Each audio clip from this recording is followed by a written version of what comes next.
ساتھی، ہمارے بھائی، ہمارے دوست، بلکہ ہماری جان ہے، جان اہل سنت۔ اسلام کے دو بازو ہیں، ایک کا نام ہے اہل تشیع، ایک کا نام ہے اہل سنت۔ اگر یہ دو بازو ہمارے قائدین کا فرمان ہے، ہمارے مراجع کا فرمان ہے، ہمارے علماء کا یہ فتویٰ ہے کہ ان دو بازوؤں کو آپس میں نہیں ٹکرانا چاہیے، بلکہ ان دو بازوؤں کو جو ہے اسلام کے دو بازو ہونا چاہیے، اسلام کی طاقت ہونی چاہیے، اسلام کے دفاع کے لیے، اسلام کی بقا کے لیے، قرآن کی ترویج کے لیے، دین کی ترویج کے لیے ان کو استعمال ہونا چاہیے، نہ فرقہ واریت کو پھیلانے کے لیے۔ لہذا سوچ سمجھ کر جو ہے میں گفتگو کرتا ہوں یا میرا کوئی دوست کرتا ہے یا کوئی اور بزرگ کرتا ہے، سوچ سمجھ کر گفتگو کرنی چاہیے۔ حیران ہوتا ہے بعض اوقات انسان، اچھے خاصے پڑھے لکھے لوگ جو ہے، سمجھدار لوگ، عقل مند لوگ جو ہے ایسی پوسٹ اپلوڈ کر رہے ہیں کہ جو انتشار کا باعث بن رہی ہے۔ حکومت کے وقت سے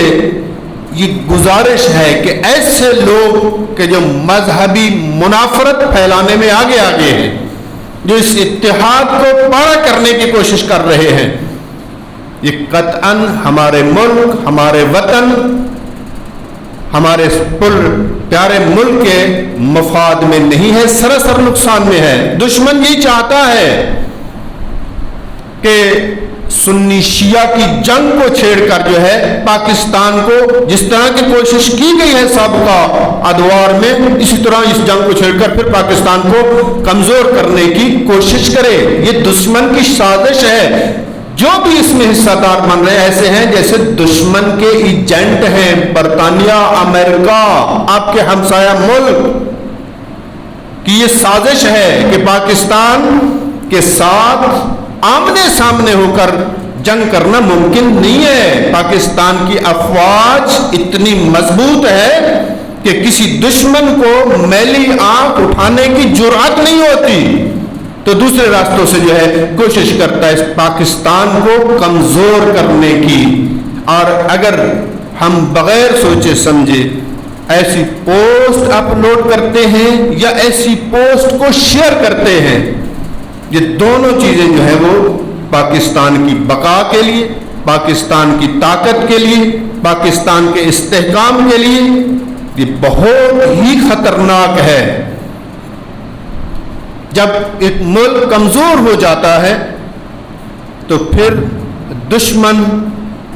کے شکنجے میں آ جاتا ہے۔ جیسے آپ دیکھ رہے ہیں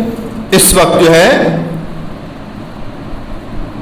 وہ عرب امارات میں سے وہ ملک ہے جس نے اسرائیل کو قبول کر لیا ہے، تسلیم کر لیا ہے۔ کیوں کر لیا ہے؟ کمزوری کی وجہ سے، عیاشیاں کرتے رہے ہیں۔ ملک اقتصادی اور معاشی اعتبار سے اتنا کمزور ہو چکا ہے اور یہ اتنے بزدل ہو چکے ہیں کہ ایک امریکہ کی کال پر جو ہے انہوں نے اس کو تسلیم کر لیا ہے، اور آہستہ آہستہ دوسرے عرب ممالک بھی آپ دیکھیں گے اعلان کریں گے، تعلقات بحال کرنے کی کوشش کریں گے اسرائیل کے ساتھ۔ یہ اسی کمزوری کا نتیجہ ہے، یہ اسی عدم استحکام کا نتیجہ ہے کہ جس کے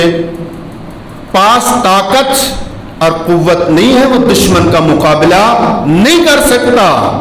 اور اس کو استحکام حاصل نہیں ہے، پھر نتیجتاً وہی کفر کے سامنے گھٹنے ٹیکنے پر انسان کیا ہو جاتا ہے؟ مجبور ہو جاتا ہے۔ البتہ علی والے، امیر المومنین کو چاہنے والے، خواہ اقتصادی لحاظ سے، مالی لحاظ سے، حتیٰ تعداد کے اعتبار سے بھی کتنے ہی کمزور کیوں نہیں رہے، لیکن کبھی بھی ظالم کے سامنے اور مشرک کے سامنے گھٹنے ٹیکنے کے لیے تیار نہیں ہوئے۔ بڑا بہت ظلم ہوا ہے اس قوم مظلوم پر، ان کے بچوں کے سر تن سے جدا کر کے دیواریں بنائی گئی ہیں، ان کے خون سے گارے بنائے گئے ہیں، عمارتیں کھڑی کی گئی ہیں، ظالم اس حد تک آگے بڑھا ہے، لیکن یہ قوم نہ کبھی جھکی ہے نہ جھکنے کا امکان ہے، لیکن فقط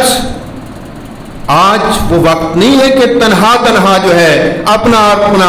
فرقہ گرائی، ہاں اپنا عقیدہ اپنے مقام پر، شیعہ شیعہ رہے، سنی سنی رہے، اپنے اعتقادات اور اپنے اصول دین کا دفاع، ہر کسی کو حق حاصل ہے، لیکن یہ کسی کو حق حاصل نہیں ہے کہ وہ دوسرے کے مقدسات کی توہین اور اہانت کرے۔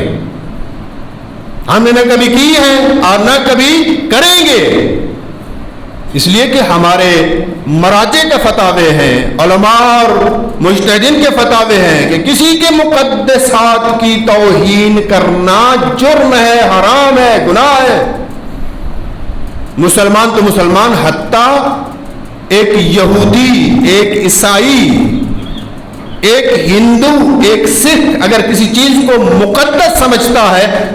تو ہمیں حق، کسی کو بھی حق حاصل نہیں ہے کہ اس کے مقدسات کی توہین کرے۔ ہاں علمی دلیل کے ذریعے سے سمجھانا، بیٹھ کر بحث کرنا، علمی بحث و مباحثہ، اس میں کوئی اشکال نہیں ہے، اور قرآن بھی یہی کہتا ہے کہ اگر کسی کو کوئی بات منوانا چاہتے ہیں تو وہ علم کے ذریعے سے، دلیل کے ذریعے سے بڑے تحمل اور سے صدر کے ساتھ اس سے گفتگو کریں۔ اگر سے صدر نہیں ہے، دل تنگی دکھائیں گے تو اس کا نتیجہ یہی ہوگا۔ خوال سنت، خوال شیعہ اگر دل تنگی دکھائیں گے، دوسرے کو تحمل نہیں کریں گے، برداشت نہیں کریں گے، دوسرے کی سے صدر کے ساتھ بات نہیں سنیں گے، تو اس کا نتیجہ انتشار ہوگا۔ اس کا نتیجہ یہ ہوگا کہ ان کے ہاتھ اس کے گریبان میں، ان کے ہاتھ ان کے گریبان میں آئیں گے، دست پہ گریباں ہو جائے گا۔ جب مسلمان در حقیقت یہ اسلام کے دفاع کے قابل انسان نہیں رہتا، طاقت ختم ہو جاتی ہے دنیاوی اعتبار سے۔ لہذا ہمیں ہمیشہ دین اسلام کے لیے، قرآن کے لیے، محمد و آل محمد کی عزت و عظمت کے لیے مل کر جو ہے دنیا میں کام کرنا ہے۔ شیعہ نے بھی اور اہل سنت برادران نے بھی، کوئی اختلاف نہیں ہے۔ جس میں تفرقہ ڈال رہے ہیں، جو اختلاف ڈال رہے ہیں، در حقیقت جس طرح قائدین کا فرمان ہے کہ نہ وہ شیعہ ہے اور نہ وہ سنی ہے، بلکہ وہ امریکہ کا ایجنٹ ہے، وہ دشمن کا آلہ کار ہے۔